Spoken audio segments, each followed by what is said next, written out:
Could you tell the difference between a jellyfish and a plastic bag? A turtle can't. Plastic is everywhere. In your home, your grocery store, and even in your oceans. Plastic pollution in oceans has rapidly become one of the most significant environmental issues. But how did it all get here in the first place? And why is it such a problem? What can we even do about it?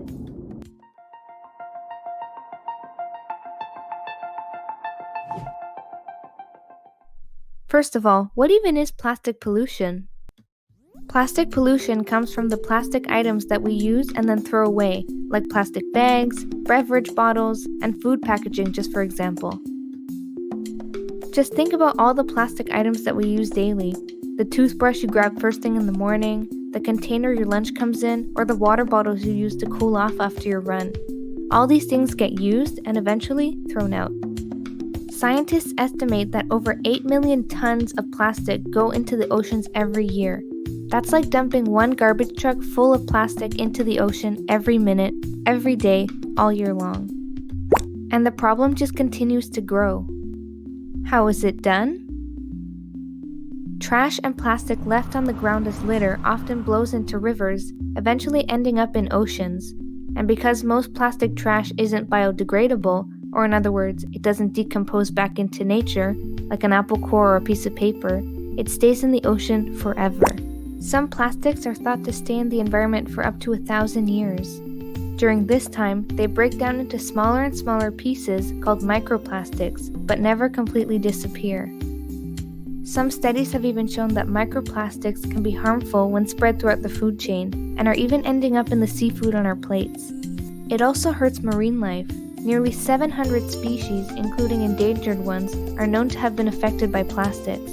But don't worry, there's still time to reverse this trend, and many efforts and technologies have already been in place to do so. Many organizations and companies are working to find ways to contain plastic waste and eliminate it altogether. For example, many are currently trying to design more biodegradable packaging for recycling, expand waste collection efforts in middle and lower income countries, and building facilities that don't allow plastics to leak out. Some other organizations are turning to advanced technologies like satellite observation of oceans. They can use satellite imaging to help capture the 5 trillion pieces of plastic trash they've already observed in the world's oceans.